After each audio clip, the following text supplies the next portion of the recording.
Stvarak malo o zavjetu. Što ja mogu učiniti na ovom svijetu sa svim onim što ja imam? Sveti Ignacij ima jednu molitvu koja kaže ovako: uzmi, Gospodine, i primi svu moju slobodu, moje pamćenje, razum i svu moju volju. Ti si mi to sve dao, tebi sve to vraćam, tvojoj svetoj volji na upravljanje i tako dalje. Dakle, sve ono što je Bog nama dao, što je Bog njemu dao, Ignacij daje Bogu natrag. Kaže, ti si mi sve to dao, tebi sve to predajem, tvojoj svetoj volji na upravljanje. Bog sve može, osim jedne stvari. Ne može pokrenuti moju volju.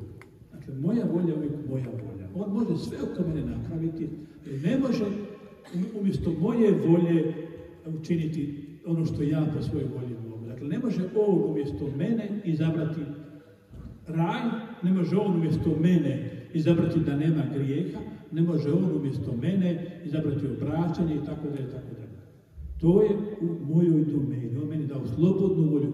Da bi ja bio čovjek, moram imati slobodnu volju. Anđeli isto imaju slobodnu volju. Dakle, to su duhovna bića, imaju slobodnu volju. Ali ja tu slobodnu volju, jer ne može biti volja ako nije slobodna. Da bi bila volja moja, moram biti slobodno po njoj izabrati. I dakle, zato je dakle jedino ono što on ne može jest ovo. Ali ja mogu njemu dati to natrag. Ja njemu vjerujem i toliko vjerujem njemu, toliko mi se sviđa odnos prema njemu, toliko mi se sviđa ono što radi, da ja njemu kažem čini što hoćeš. Na primjer, tebi dođe neki mehaničar koji ti popravi auto i ti viš kako to super napravi. Dođe drugi put pa ti popravi, pa isto super napravi, pa ti stekneš povjerenje, pa vidiš da je on najbolji majstor, najbolji na svijetu. I dođe treći put ili sedmi put kaže, što želiš da ti napravi? Na što bi ja rekao? Čovječe, nemoj me ništa pitati.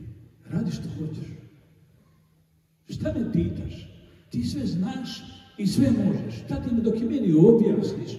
Pa ubit ćemo se ja i ti. Radi, evo ti ključevi. Radi što hoćeš. Neki majstor, ne znam, stomatolog, nemam pojma što, frizer, dobro, s tim nemam problema, dakle, ne znam, liječnik, kad vidim, postegne povjerenje u njega. Zašto on sada mene pita, treba svaku seticu pitati? I to je Ignacij vidio.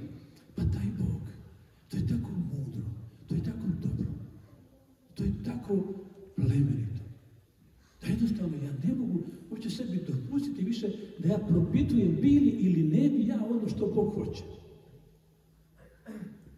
Dok ja shvatim, dok on meni objasni, prekomplicira, znaš šta je najbolje? Da ja njemu dadem volju na upravljanje. Evo. Svega sebe, što više, svega sebe.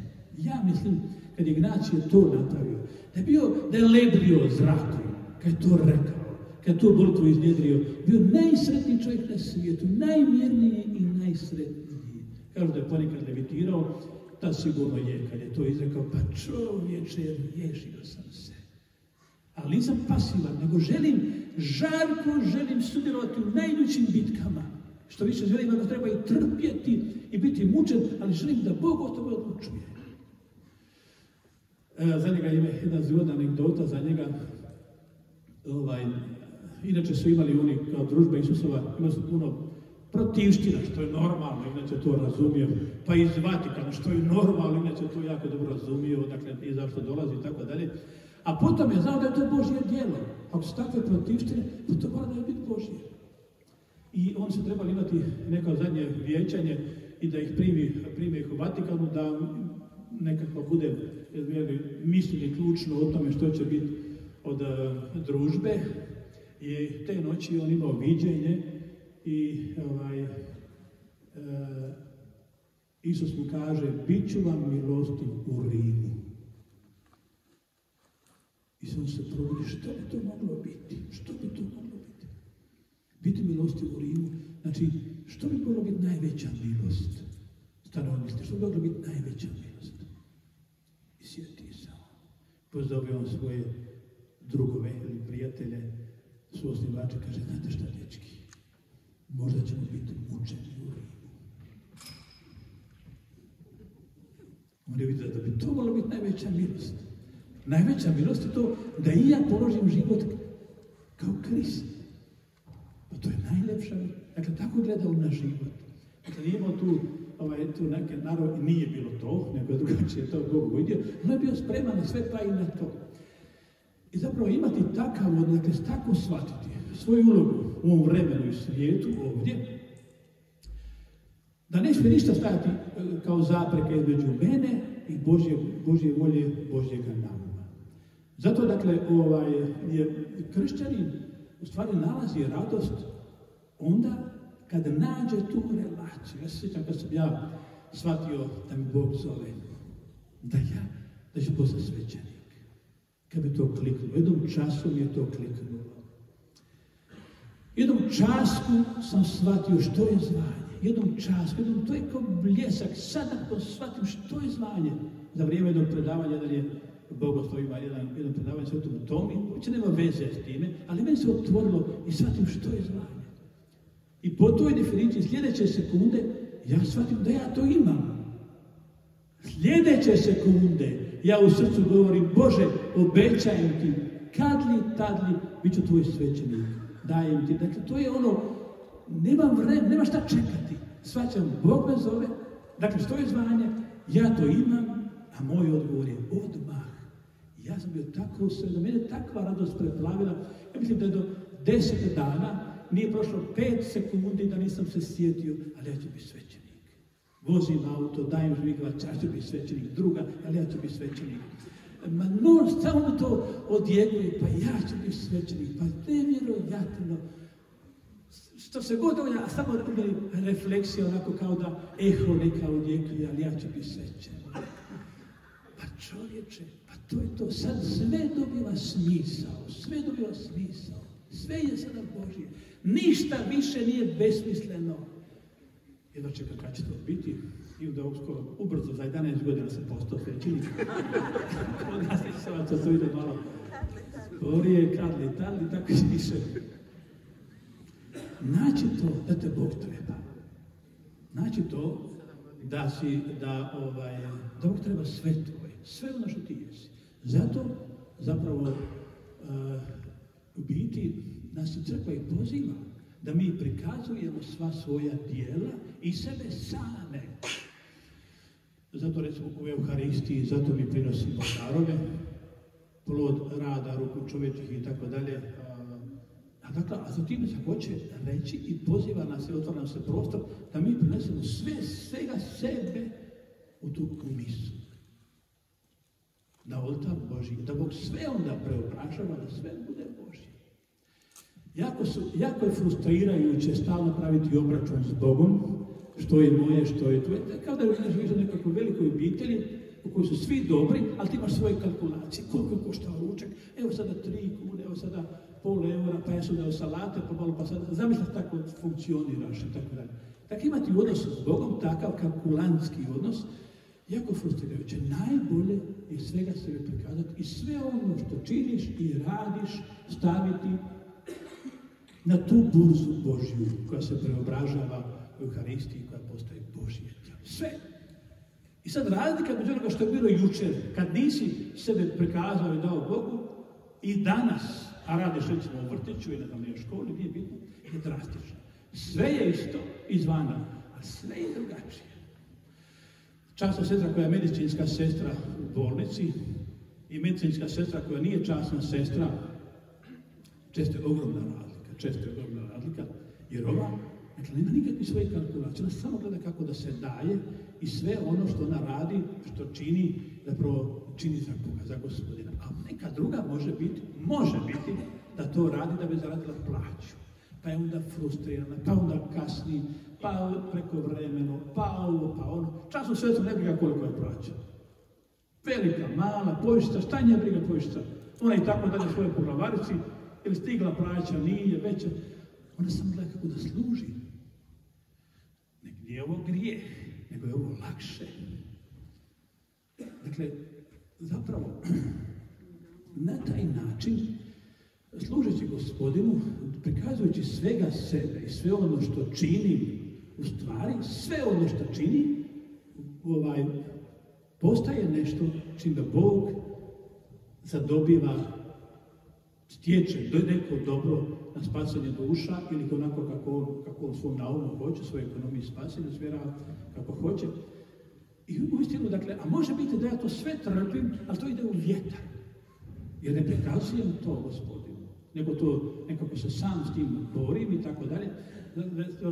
Blaženi Ivan Merci govori, jednom piše pismo svom učitelju i duhovniku, on je bio zapravo duhovnik, profesor Ljubomir Raković, inače svet čovjek i na stepinca utjecao silno i za njega se isto vodi za postupak da postane, da se pokrene proces za blaženika.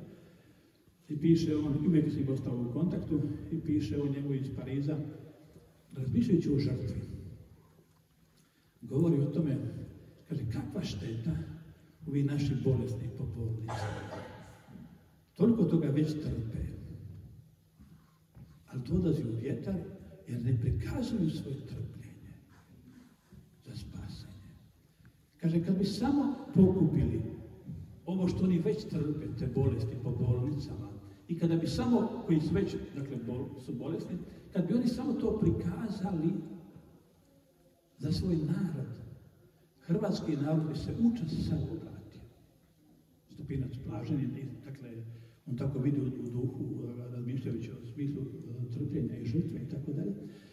Dakle, u stvari, evo, to je ta Božja vojska, to je taj Božji način ratovanja.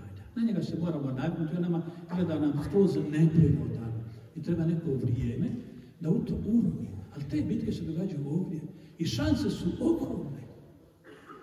Potencijali koje hrvatski čovjek sada ima da promijeni stvari u svom narodu, a i u svijetu, su ogromni.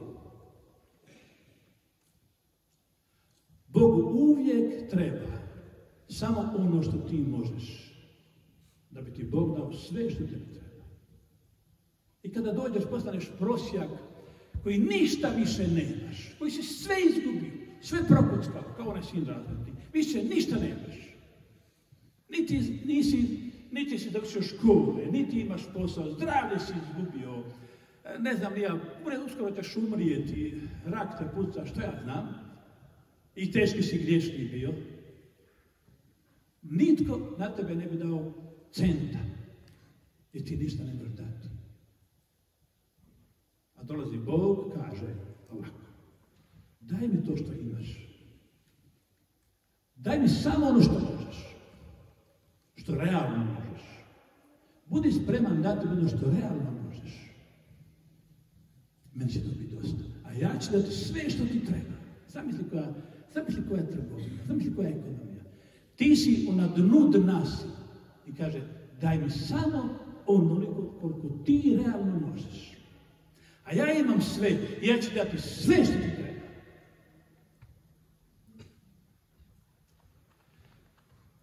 Da ne kažem kad bi sav hrvatski narod koji nije na bolesničkoj postelji na umire od raka, dao nešto od onoga što može, ne čak sve. Dakle, biti, mi ovdje moramo dati Bogu, mi moramo dati Bogu ponudu. Mi moramo dati, postaviti, rekao bih, cijenu.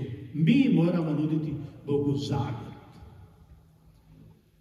Mi se moramo pitati, ja se moram pitati, mi se moramo pitati što barem mogu učiniti za moju Hrvatsku. Što barem mogu učiniti. Što sam ja spreman učiniti. Dakle, analiza mi je dosta. Predavanja mi je dosta. Komentara dnevnih mi je dosta. To ništa promijeniti neće.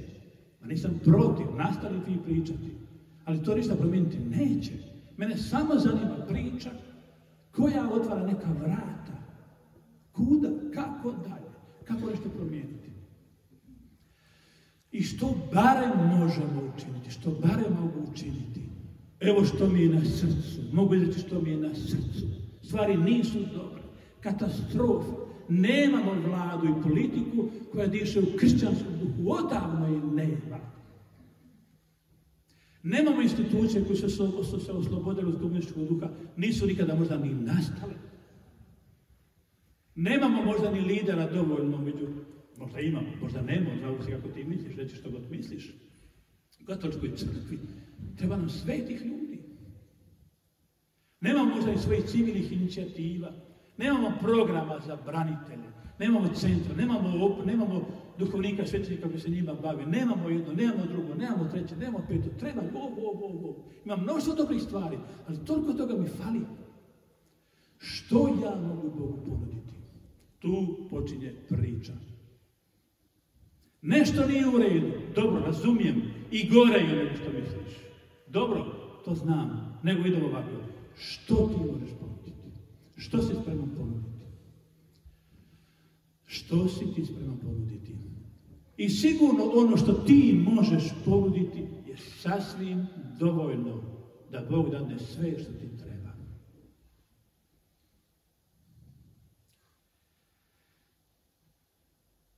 Ne znam da li to sad krenemo s time ili...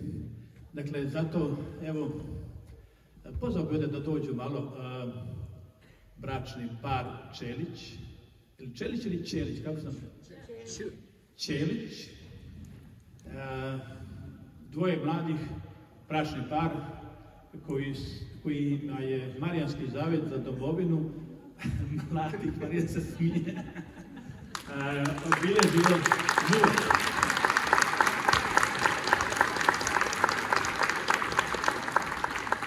Evo da malo pričaju, evo kako su ušli u Marijanski zavjet, koji je najprije Marina, i što ih je značio, a onda mator. I kako je njih 4 dospjelo ovdje. Njih 4, jer Marina nosi blizance.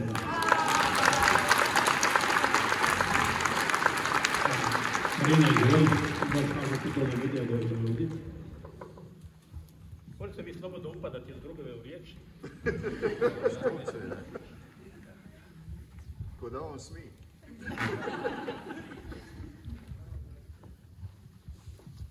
Evo, hvaljen Isus i Marija, lijep pozdrav svima. Ja sam Marina Čelić, prije sam bila Garić, pa evo, neki su me znali u toj ulozi tajnice bratovštine Marijanskog zavjeta za domovinu. Evo, moja priča s Marijanskim zavjetom za domovinu je počela 2015. godine, od samih početaka, kada me pater Rike nazvao i rekao da bismo išli na podočašće iz Šurmanaca kod Gunje, bismo krenuli i da bismo podočastili jedan period. Međutim, to nije bilo odmah jasno koliko će to trajati. To smo saznali putem. Bilo je nas... Iz Gunje, jer je prethodne godine Marina volontirala u Gunji, kad je bila poplava, pa zato smo krenuli te godine iz Gunje. Dobro. Tako je. Bili smo pomagali 2014. povodom poplava kroz projekt Agenti dobrote u organizaciji SKAC-a. Tako smo okupili ekipu ljudi koji su bili volonteri od prije i krenuli smo te godine 2015. Taj prvi dan. Znali smo da idemo jedan dan i da nekoliko branitelja nastavlja put, njih trojica, jedan od njih je Anđelko Đerek, koji je zajedno s paterom Nikom pokrenuo Marijanski zavjet za domovinu. I onda smo putem, zapravo korak po korak, saznali da će to trajati dugo. Sada vidimo 75 dana. Tako da smo te prve godine prošli cijeli put. To je bilo ispunjeno zaista Božjom providnošću, jer tada nije bilo organizirano kao što je to danas, 10 godina poslije. I tada smo pronalazili ljude koji će proći određenu dnevnu dionicu. Znali smo da želimo obići Marijanska svetišta diljem naše domovine i priču su pokrenuli branitelji kako bi mladima prenijeli istinu o Domovinskom ratu koja se nažalost nije mogla čuti u našem društvu tako često i kako bismo Bogu zahvalili za slobodu koju su branitelji izvojevali, kako bismo molili za poginule branitelje i kako bismo molili za budućnost domovine i kako bismo svatko od nas mogli prepoznati što mi u našem vremenu možemo učiniti. Jer neki od mladih nisu bili tada ni rođeni i evo sad što je Pater Rike pričao o tom trpljenju, pokori, hodočašću, da mi damo jedan dio sebe, jer hodočastimo po vrućini, nije uvijek tako jednostavno ni lagano, tako da damo tu našu malu žrtvu. Mislim, kad to ne možemo to uopće usporediti sa žrtvom koju su dali branitelji, ali to je ono što mi u današnjem vremenu možemo dati. I kada smo prve godine prošli taj put, vidjeli smo da ljudi to prepoznaju, da nas oduševljeno dočekuju, da nas pozdravljaju.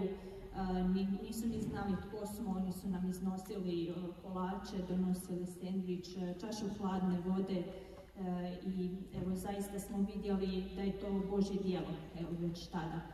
I zatim smo svake godine nastavili to još više, možemo reći, poboljšavati, tako da se sve organizira unaprijed i kako bi se ljudi mogli pridružiti i kako bi se organizirao smještaj i hrana za ljude koji hodočaste. Te prve godine nismo imali ni kombi koji nosi stvari, sve smo nosili na leđima i to je sada već prošlo 10 godina, tako da mnogi koji su hodočastili znaju kako to danas izgleda. Evo, ukratko, dakle, svaki dan se prolazi određena dnevna ruta pješice, dakle, vraćamo se onom iskonskom značenju hodočašća, hodom častiti Gospodina.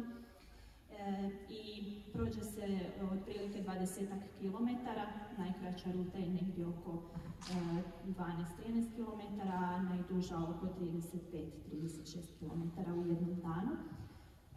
Putem nas prati kombi koji vozi stvari koje nam nisu u tom trenutku potrebne i odredišta su od Osijeka do Dubrovnika kroz 75 dana gdje se prolaze sva bitnija marijanska svetišta kroz našu domovinu.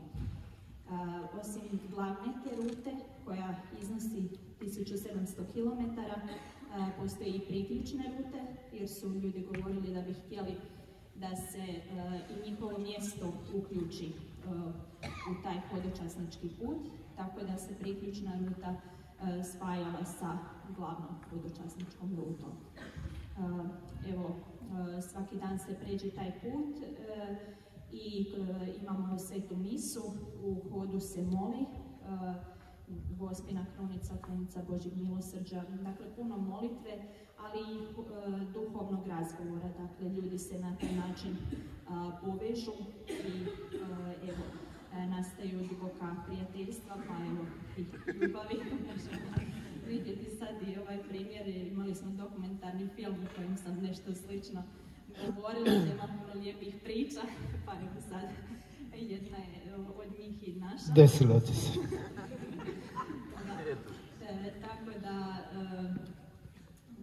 evo, taj dan izgleda tako da kada dođemo na odredište imamo smještaj organiziran i hranu organiziran, ljudi nas dočekuju u župama i onda s njima također se pomolimo, župnici nam ispričaju o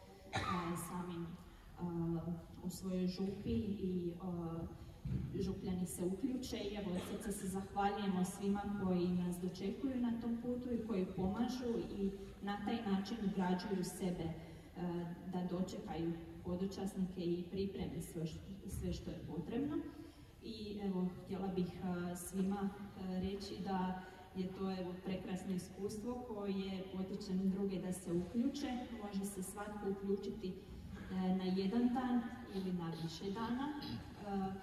I evo, kroz ovih 10 godina ja sam dosta toga prošla, znači sad sam malo više rekla o prvoj godini, jer od druge godine smo to malo još bolje organizirali, sustavnije, tako da je taj put sada takav kako izgleda glavna ruta.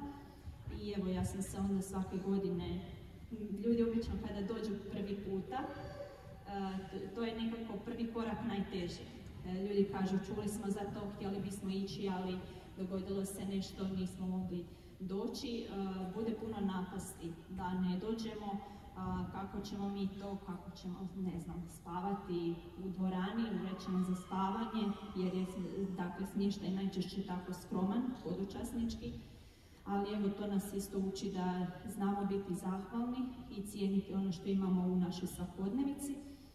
I evo, kada učinimo taj prvi korak, kada dođemo na hodočašće, onda se ljudi najčešće ponovno vraćaju i evo, tako sam se ja svake godine vraćala, neke godine 20-ak dana, neke godine skoro cijeli put, tako sam 2018 išla cijeli put, znači prošle godine sam išla, znači 70 dana, a Matko je išao 75 dana i evo, sad smo tu.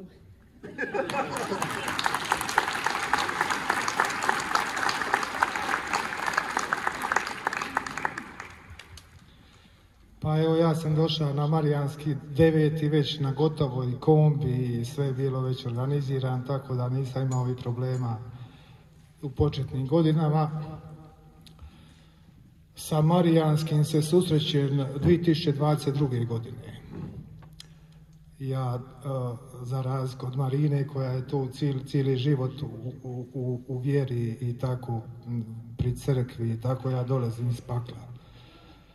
2021. izlazim iz tog pakla, znači ovisnosti, heroinu, pornografiji i sve što vuče taj život. To je sad jedna druga priča, ali evo, želio sam se zahvaliti Gospodinu na neki način za sva ta djela njegova u mom životu. I nekako mi se ovo učinilo ok, evo, da hodočastim. Primit ću na spavanje 22. 4 hodočasnika, u kuću, tu su dvojica. I pa evo, nisam do sad to priča ovako javno i malo i osoba to zna kako sam uistinu došao na Marijanski zavid, kako sam se odlučio na hodočašće, pogotovo cijeli put. Učinilo mi se to ludo. 75 dana imate i svećenika i fratara po Hrvatskoj koji kažu da je to zaista ludo, da smo budale. Evo. I misa je bila, evo, ima iz Metkovića, iz moje župe tu nekoliko osoba, imamo sliku milosrdnog Isusa, kapelica je milosrdnog Isusa u kapelici. I tu je ujutro bila misa. I molitva vjernika, i ja ću poželiti nakon van toga svega da budem dio toga. Neću ni izgovoriti tu molitvu do kraja i čuću jasno glas, jasno, proći ćeš ga cijeloga. Pa ja rekao, neću.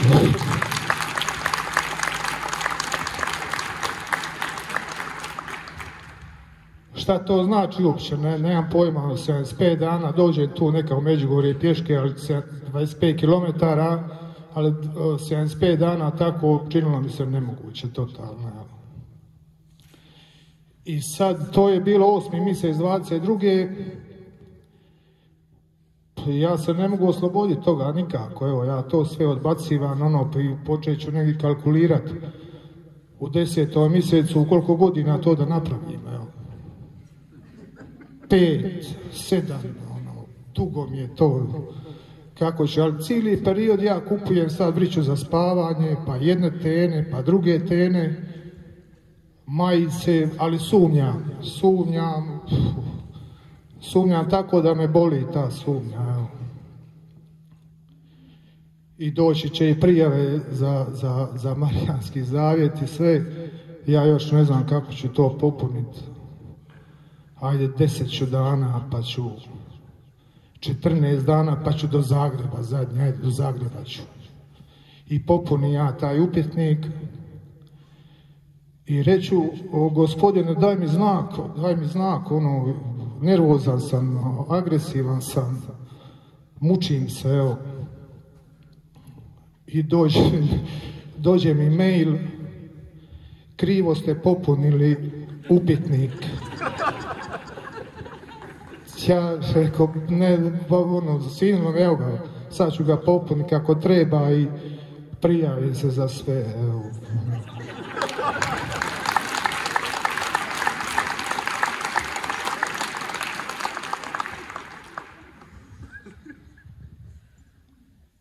Polazimo iz Osijeka i nakon 7 dana dolazimo u Slavonski Brod i već ja sam rekao nakon 7 dana, evo, sada odem, puno sam vidio i obogatio sam svoj život nakon 7 dana samo, a to je tek 10. dio puta, nije ni 10. tek se počinje hodati do Slavonije.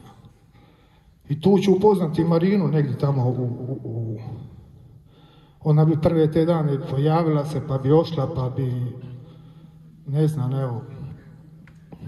I hodat ćemo, negdje će u meni sazriti ta odluka.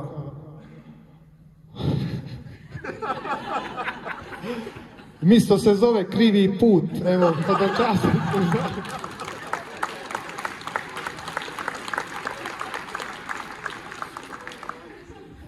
Inače volim tu simboliku, ali ovaj put sam je odbacio.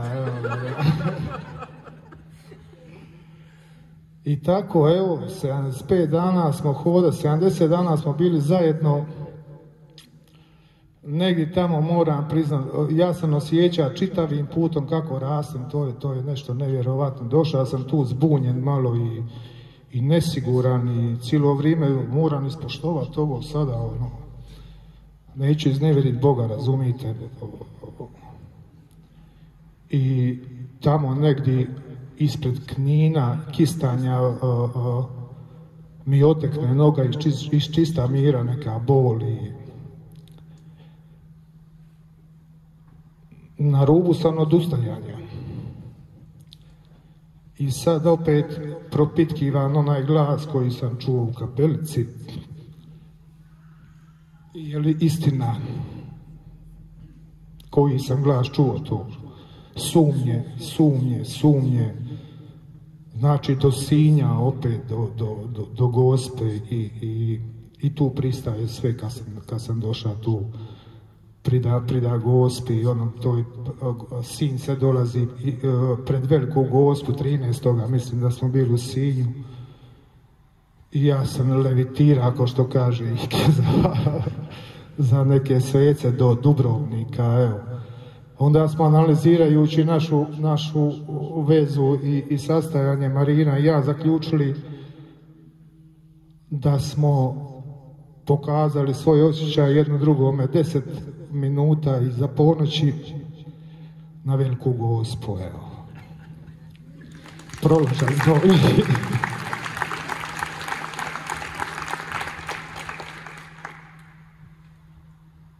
I eto, Dubrovnik, mamo dođe, Metković, Međugorje, to je doma sam, i evo, kažem, priletio sam tu zadnju dionicu 10 dana. Strašno sam narastao kroz taj put, nevjerovatno, dobio sam sigurnost, samopouzdanje, svjedočio sam Boga, Božja djela u svom životu, to mi nekako bi čuja druga svjedočanstva, masu. Bog je prisutan na tome putu, definitivno. Marija. Vratila mi se ona ljubav za domovinu, za čovjeka koju sam izgubio nakon 95. To zanemarija totalno. Nije bilo briga za ništa. I evo, ove godine u 5. mjesecu smo sklopili brak. Ike nas je vjenčao.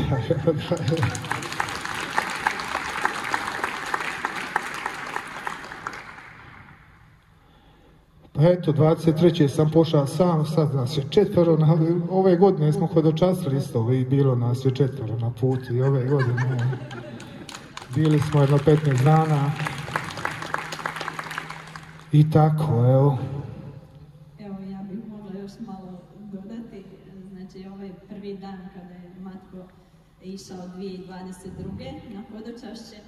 Onda je jedan naš prijatelj iz Metkovića nas upoznao, kaže on, ima jedan koji ide svaki četvrtak u tvoje selo, a moja mama je iz Šiljevišta, iz Klobuka, odakle je sluga Božji Petar Barbarić, koji je rođak moga djeda.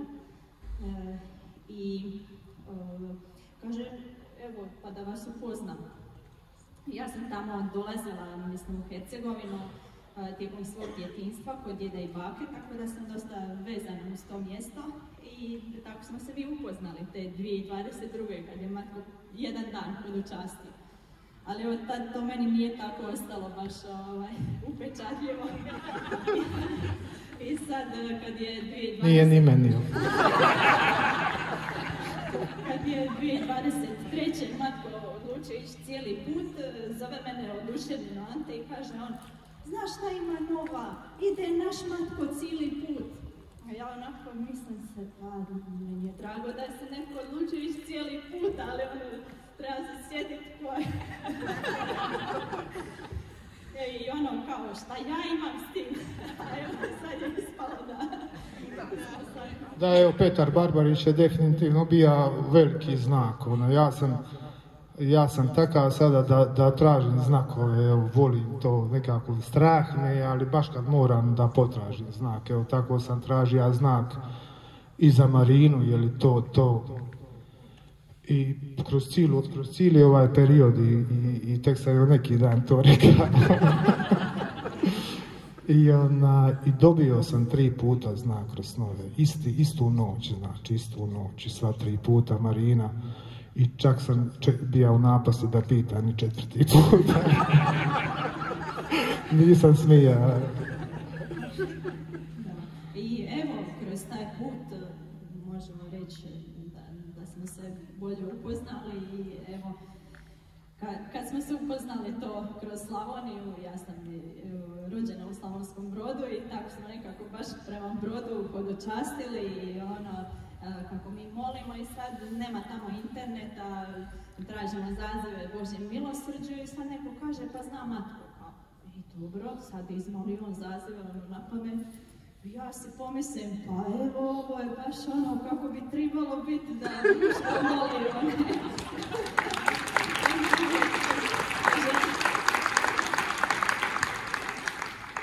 I tako, mislim, malo po malo to po putu ima još tako zanimljivih anegdota i mislim ima još mnogo drugih priča ljudi koji su se prepoznali, upoznali na Marijanskom zavjetu i evo kroz hod prohodali zajedno, tako da evo preporučujem svima da dođu, da to dožive, jer to je teško jako opisati, mi bi sad mogli pričati jako dugo, ali evo sad smo i ovo nenadano ispričali, nadam se da vas... Posebno mlade, evo, posebno mlade, ali da.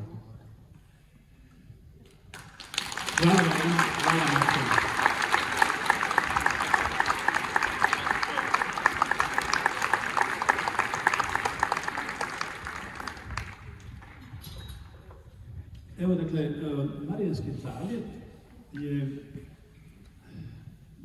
rekao bih, možda jedan regrutni način kako čovjek pronalazi svoj odnos, aktivni odnos prema domovini. Mi smo zapravo savez, Hrvatski narod je na neki način jedan savez s Bogom sklopio, obnovio za vrijeme Domovinskog rata. Kako se to dogodilo? Noseći krunicu oko vrata. To je jedan mistični događaj koji je meni vrlo znakovit i jedinstven, ali zapravo to znak i putokaz koje je naše oružje. Ovdje jedan moj prijatelj, branitelj Marinko, on krunicu naziva kako Božja puška, ili sam dobro? Božja puška. Neki izbređuju sa Davidovom pračkom, 5 kamena, Davidove pračke, tih 5 desetica krunice i tako dalje. Dakle, u biti, to je oružje, mistično oružje koje smo mi nosili. Ali zašto smo ga odložili i zašto bi ga mi odložili? Zašto bi se mi razvojačili? Možda nisam više ovim u društvenom smislu pripadnik neke ratne postrojbe, ali zašto bih ja, time što sam otišao u mirovinu, prestao biti ratnik? Moje srce hoće biti ratničko. Ja želim ginuti svojoj domovini, za svoju domovinu. Ja se želim boriti, ali niko da me unovači. I kaže, onaj iz svoje prispodobe dođe najamnik i pita oko 12 ure, zašto vi stojite tu besposleno? Oni kažu, nitko nas ne najmi. Ne da oni ne bi htjeli, nego biti nenajmljen, to je teže nego teško raditi u vinogradu. Teže je bez svrhe stajati negdje, niko te nije unajmio, nego cijeli dan crnčiti u vinogradu. I kad završava, dolaze oni po plaću i ovi se bune, a on daje i njima kao i ovima. Ne znaju zašto im daje, jer je teško biti neunovačen. Teško je voljeti domovinu, a ne biti unovačen. Ne imati svoj način kako se njim boriti. Ja vas, dakle, zato sve vas ovdje koji niste probali, da promislite i pozivam vas, kao što vreme rekli, da probate Marijanski zavjet. Barem jedan dan. Da ga onda i obećate, kad vidite što je to, možete ga onda i obećati i zavjetovati. A dogodine sad davlje jednu ekskluzivu, rekao sam da imam jednu ekskluzivu. Zaštitnik Marijanskog zavjeta je Blaženi Stepinac, Sveti Stepinac. Dogodine i 10. godina Marijanskog zavjeta kad je postoji. Dogodine 1100 godina Hrvatskog kraljevstva, dogodine 30 godina od Oluje. Dogodine je plan da Marijanski zavjet uzme moći Blaženog Stepinca, pronese ih bojištima i svetištima i stratištima, da na taj način u Stepinčevom duhu mučeništva i domoljublja, zaštitnika našega domoljublja, nekako posvetimo našu domovinu i u tome bi pozvali dakle, sve, naravno i biskupe i župe, da se doista to bude jedan duhovni program obnove gdje ćemo pozivati da se onda u svakoj župi gdje ćemo doći prije organizira klanjanje, tamo gdje dođu moći, da to bude onda molitva i duhovna obnova. I gdje će biti, očekujemo, dakle, puno više i puno jača i promocija i pozivanja i poticanja i svećenika i, dakle, da se u to uključe, dakle, i druge udruge, bratovštine, pokrete, molitvene zajednice, lovačka društva, vatrogasna, što ja znam, kako se zove ovi, što sviraju na grobljima, kako se to kaže, limena glazbe i tako. Dakle, sve ono što je prirodno, također osobito, da se uključe sve ratne postrojbe i udruge ratnih postrojbi, da se kroz to nekako svi, da nas to sve zahvati, da se svi u tome prikazujemo, da se svi u to uključimo, da to bude jedno nekako sve hrvatsko Stepinčevo hodočašće dogodine.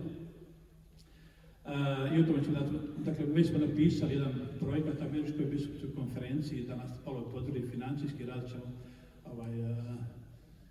skupit ćemo, dakle, ekipirati timove i podići organizaciju na višu razinu. Jer doista ne vidim nešto što bi moglo biti alternativa, nešto tako zahtjevno. Borba za domovinu zahtjeva nešto tako veliko, mora biti nešto što je i prema meni zahtjevno.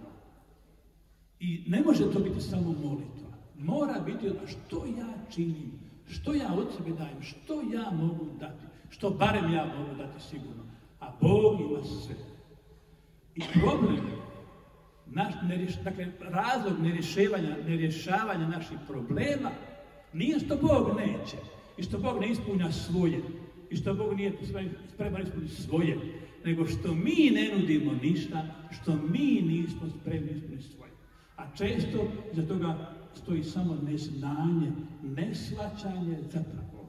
Da smo mi oni koji treba donijeti 2 ribice i 5 kruhova, odnosno, ili je obrnuto, što sam zaboravio.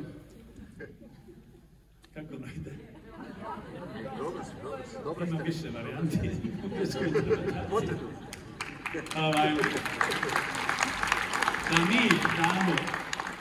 Da mi damo te svoje ribice i kruščiće, da mi damo to svoje, a on će umnožiti. Evo zato, evo će biti, dakle, dalje što danas govori, jer ćemo imati kasnije, tamo je nekako i vrijeme. Zato vas potičem i pozivam, pohrabrujem da promislite, jer vam mjesto dogodine u tom hodočašću Marijanskog zavjeta za domovinu sa Stepinčevim moćima, koji je znak i simbol hrvatskog mučeništva i svetosti i domoljublja, kršćanskog identiteta hrvatskog naroda, da onda i mi na taj način u tom hodočašću sebe prikažemo i u tom promišljamo, naravno uvijek ćemo dobiti više milosti nego što očekujemo. Nije branitelj išao na hodočašće u rat zato da bi on dobio nešto, nego da je branio Hrvatsku. A to što se on na to kroz to osnažio, to je druga stvar. Ne trebamo ići na hodočašće ovog tipa da bi mi nešto dobili, nego da bi dali nešto. Ali Bog u svojoj velikodušnosti će uvijek dati nebrojeno više milosti nego što očekuješ. Matko je išao da se zahvali Bogu, ne da profitira, nego da se zahvali Bogu za obraćenje. Nije uopće računao nešto drugo. A narastao je, a dobio još i najaktivniju hodočasnicu Marijanskog zavjeta, profirao ekstra, ali nije išao on zato. Ali Bog je takav, Bog da daje tebi još više, jer Bog ne da na njegov vojnik gladuje. Ako si ti vojnik, ti imaš porciju, obrok više, ti imaš pravo na sve ostalo. Ako si ti njegov vojnik, onda Bog tebe krijepi na svaki način, osobito duhu iznutra. Evo, uistinu zahvaljujem svima onima koji su hodočastili do sada, koji hodočaste, prepuni su iskustava, svaki od nas, svaki od njih koji je hodočastio ima puno toga ispričati. Meni je bilo teško probrati ovih dvoja, ne probrati neke druge, gledam vas ovdje i svaki ima svoju priču, ali to ih možete biti nekom drugom zgodom, pogotovo hodočasteći, evo, iako je ovo domovinska duhovna obnova, ne samo za Marijanski zavjet, iako je organizacija Marijanskog zavjeta, bilo bi s moje strane neodgovorno ne posvjedočiti i ne pozvati vas. To svatko može. Hvala vam lijepa. Evo toliko za danas. Još ćemo se malo, dakle, dobit ćete još više upute o tome. Sutra možda još malo i nešto više o ovome. Evo, dakle, poslije kao što je Marina rekla, trebamo se za ručak i ostalo, neki su me tražili malo za razgovor, ali će kratko, vrlo kratko ću sa svakim ovih razgovor s kojim sam obećao. To je to, vidimo se u 4:30 ovdje, još ćemo samo malo pomoliti, završno za danas.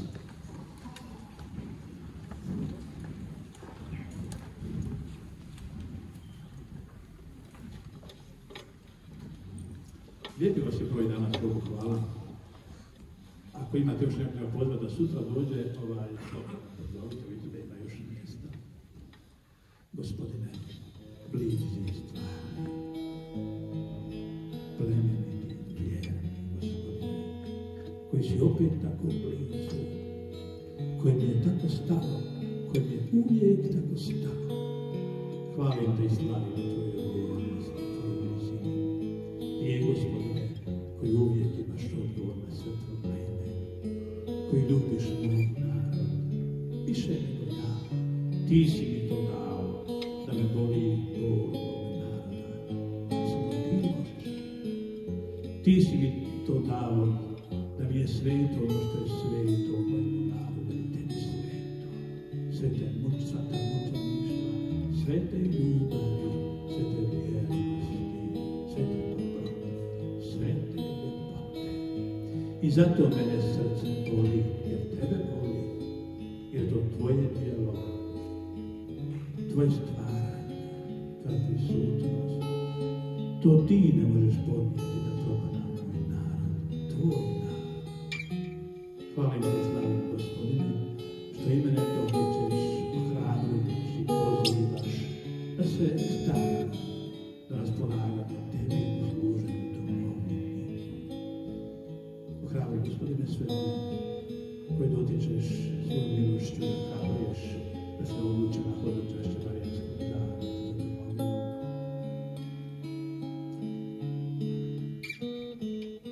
Molim te da ohrabriš sve one koje tvoja milost dotiče, da traže i tragaju za tim kako tebi služiti, kako se otvoriti tvoju milost i da to njima djeluješ. Blagoslovim te i molim i potičem, molim da blagosloviš sve one koji žele svega sebe i sve svoje staviti tebi, Gospodine, prikazivati tebi na oltar. Mi smo vrijedan svega. Idi svoj blagoslov.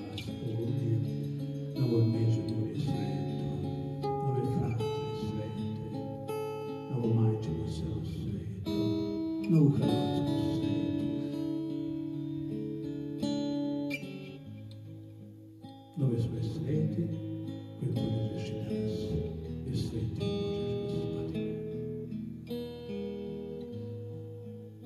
Slavim te i hvalim i blagoslovim dan.